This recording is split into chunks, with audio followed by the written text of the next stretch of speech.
Zigzag zigzag road, কি সুন্দর লাগছে। আজ আমাদের ঘোরার তৃতীয় দিন। আমরা যাব জুলুক হয়ে সমুদ্রপৃষ্ঠ থেকে 13,000 কিলোমিটার উপরে অবস্থিত সমস্ত দর্শনীয় স্থানগুলি। যে যে দর্শনীয় স্থানগুলি আমরা পাবো সমস্তটা ভিডিওর মাধ্যমে আপনাদেরকে দেখিয়ে নেব। Good morning from Zuluk. Just ভিউটা দেখো, একটু আগেই পুরো মেঘলা ছিল, এখন এরকম অবস্থা। ওফ, সেই অনুভূতি।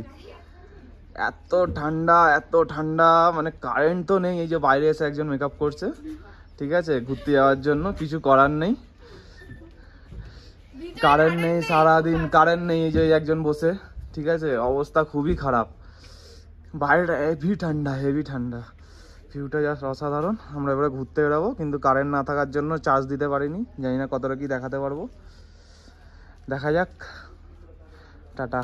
ড্রাইভার দাদা আমাদেরকে বলে দিয়েছিল 8টা থেকে 8:30টার মধ্যে বেরিয়ে যেতে, তো সেই অনুযায়ী আমরাও রেডি হয়ে গেছি। দেখুন সকালবেলার ব্রেকফাস্টে এখানে ছিল ম্যাগি, তো ম্যাগি খেয়ে আমরা রেডি হয়ে বেরিয়ে পড়লাম জিগজ্যাগ রোডের উদ্দেশ্যে। আমাদের মেন মোটোই ছিল জিগজ্যাগ রোডের এত সুন্দর একটা ভিউ দেখার। তো এই ভিউটা দেখার জন্য আমরা প্রচণ্ড পরিমাণে এক্সাইটেড ছিলাম, তো সেই জন্য আমরা রেডি হয়ে বেরিয়ে গেছি। তো এই জিগজ্যাগ রোডের ভিউটা আপনারা যদি ওয়েদার ভালো থাকে তো খুব ভালোভাবেই দেখতে পাবেন, আর যদি ওয়েদার একটু হলেও খারাপ থাকে তাহলে মেঘে ঢাকা পড়ে যাবে, আর কিছুই দেখতে পাবেন না। যেমনটা আমাদের হয়েছে থাম্বি ভিউ পয়েন্টে, যেহেতু মেঘে ঢাকা পড়ে গেছিলো আমরা সেই থাম্বি ভিউ পয়েন্টে আর দাঁড়াইনি, আর সেরকমভাবে ভিউও দেখতে পাইনি। এই দেখুন আমাদের মেন মোটো চলে এসছে সামনে, এই জিগজ্যাগ রোডের এত সুন্দর একটা ভিউ। এটা হচ্ছে জিগজ্যাগ ভিউ পয়েন্ট।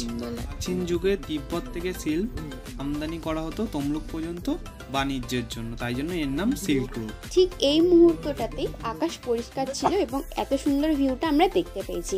ঠিক 5 থেকে 10 মিনিট পরেই যারা এই জায়গায় এসছে, আর কিন্তু ভিউটা সেরকমভাবে ছিল না। আপনারা আমার আগের ভিডিওতেই দেখতে পেয়েছেন আমরা ইছাগাঁও থেকে জুলুকের উদ্দেশ্যে যাত্রা করেছিলাম, এবং সেখানে রাস্তার মধ্যে যা যা ভিউ পয়েন্ট দেখতে পেয়েছিলাম সেটা হচ্ছে রংলি মার্কেট, কিউখোলা ওয়াটারফলস, লিংথাম এবং নিমাচেন। তো লিংথামে আমাদেরকে দাঁড়াতে হয়েছিল পারমিটের জন্য, এবং সেখান থেকে অক্সিজেন সিলিন্ডার তুলে নিতে হয়েছিল।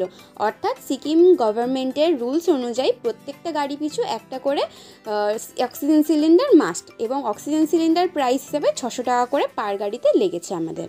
ফার্স্ট দিন রংলি মার্কেট থেকেই আমাদের পারমিশন করাতে হয়েছিল, যেখানে ভোটার কার্ড লেগেছিল আর ফটো লেগেছিল। সবাই জেরক্সটা বাড়ি থেকেই করে আনবেন, কারণ এখানে পার ভোটার কার্ডে জেরক্স আপনার 5-10 টাকা করে নিয়ে নেবে। আর এখানে আধার কার্ড চলবে না, 18 বছরের নিচে যারা আছে তাদের আধার কার্ডের সাথে বার্থ সার্টিফিকেট লাগে। আর হ্যাঁ, ফরেস্ট ডিপার্টমেন্ট অফ নিমাচেন পার পারসন 100।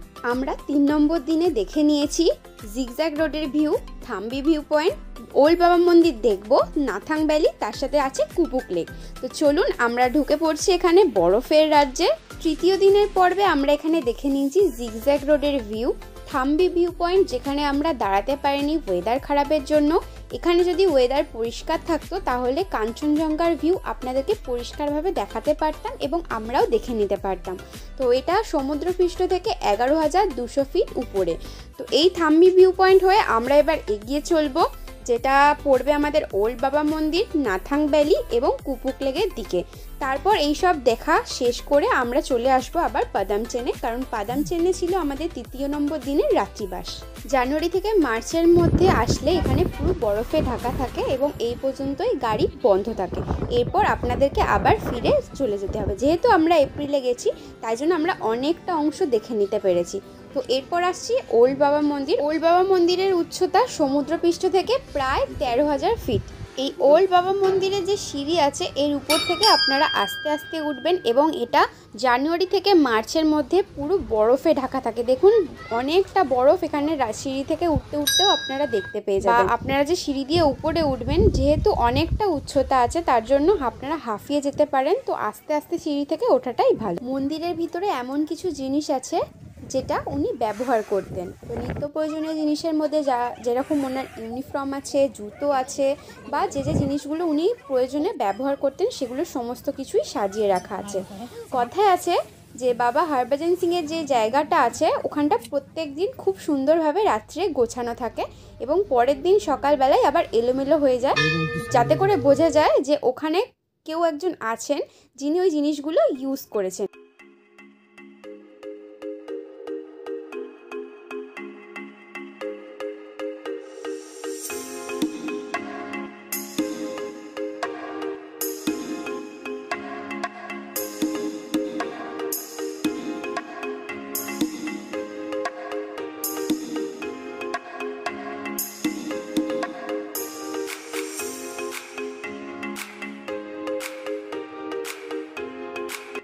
সমস্ত মন্দিরটা ঘুরে দেখে নেবেন এবং তারপর নিচ থেকে নিয়ে নেবেন বাবা হরভজন সিংয়ের প্রসাদ হিসেবে আমরা পেয়েছিলাম সেদিনকে কিশমিশ। ওল্ড বাবা মন্দির, বাবা হরভজন সিং প্রসাদ। নিচে পেয়ে যাবেন একটা ক্যাফে, যেখানে গরম জল অথবা চা কফি যেটা আপনারা খেতে চাইছেন সেটাও পেয়ে যাবেন, অথবা গরম গরম মোমো পেয়ে যাবেন।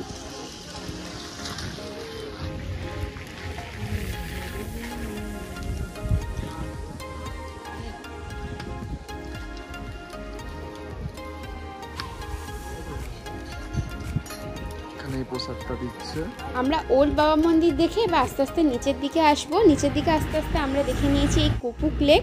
এটি জায়গাটির নাম কুপুক বলে, তাই জন্য এই লেকটির নামও কুপুক। তো উপর থেকে দেখতে এই লেকটি কি পুরো হাতির মতন বলে এর আরেকটি নাম হচ্ছে এলিফ্যান্ট লেক। সমস্ত ঘোরা শেষ করে আমরা চলে এলাম মিনি জুলুক অর্থাৎ পদামচেনে। পদামচেনেই আছে আমাদের নাইট। Welcome to পদামচেন। এই যে কালকে চার্জ না থাকার জন্য একদমই ভিডিও করা হয়নি জুলুকে। 3 নম্বর দিন আমাদের রুম। চলুন রুমটা দেখিয়ে দিই। 101 নম্বর রুম আমাদের। এই যে ভিউটাও ভালো আছে এখান দিয়ে মোটামুটি।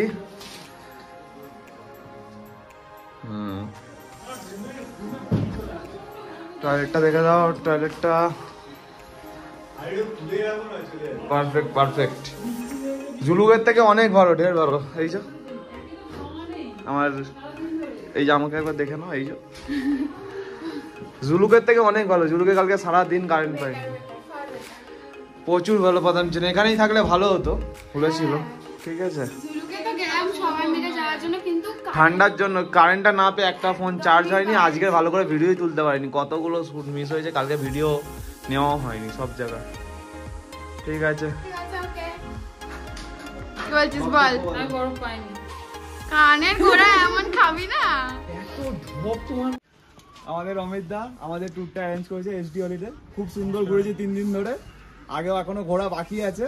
এই এলাম সবাই পদামচেন। দাদা খুব সুন্দর ঘোরাচ্ছে। কন্ট্যাক্ট নাম্বার আমি দিয়ে দেবো ডেসক্রিপশনে। দাদা আপনি কিছু বলুন। না ভালো লাগলে নিশ্চয়ই বলবে লাস্টে যে কিরকম ঘুরলাম। এখন না, ঘোরার পুরো পরে এনজিপি ড্রপ হওয়ার পরে বলবে কিরকম লাগলো, তারপরে একটা রিভিউ দিও, তাহলেই হবে। একদম রিভিউ একদম খুব ভালো। Thank you thank you. জুলুকের হোমস্টে, এটা আমাদের খাওয়া দাওয়ার জায়গা, ভীষণ সুন্দর।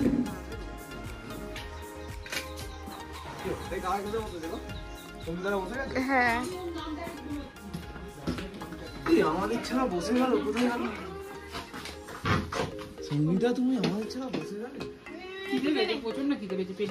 এতটা রাস্তা জার্নি করেছে, সেই খুব জোর খিদে পেয়ে গেছিলো। তো তার জন্য একদমই দেরি না করে জাস্ট কোনো রকমের মুখটা আর হাতটা ধুয়ে আমরা চলে এসেছি লাঞ্চের জায়গায়। তো লাঞ্চের জায়গাটার অ্যাম্বিয়েন্সটা এত সুন্দর ছিল, এত ভালো লেগেছে যে কি বলবো। আর খাবার দাবারের টেস্ট তো কোনো তুলনাই হয় না। সেই স্বাদ পেয়ে গিয়ে আমরা একদম জমিয়ে সবাই মিলে লাঞ্চ গল্প করতে করতে আমরা সেদিনকে লাঞ্চটা সেরে নিলাম। আর হ্যাঁ, আমাদের এসডি হলিডে দাদার সাথে তো আপনাদেরকে সবার সাথে পরিচয় করিয়ে দিলাম। আপনাদের যাদের কন্ট্যাক্ট নাম্বার লাগবে আমি ডেসক্রিপশনে দিয়ে দেবো, আপনারা অবশ্যই কন্ট্যাক্ট করে নেবেন। তুমি খাও। ওই যে এই খাবার জায়গাটার কিন্তু অ্যাম্বিয়েন্স হেভি বল। আমার আজকে খাবার জায়গাটা খুব ভালো লেগেছে। এটা কি কেরম? বিকেলে স্ন্যাক্সে ছিল সেদিনকের জন্য চিকেন পকোড়া, আর তার সাথে ছিল গরম গরম লিকার চা। সেই ভিডিওটা আমার আর ক্যাপচার করা হয়নি। রাতের বেলা যেমন থাকে অ্যাজ ইউজুয়াল চিকেন কষা আর রুটি। পরের দিন আবার নতুন সকাল নিয়ে আসছি। আপাততের জন্য গুড নাইট।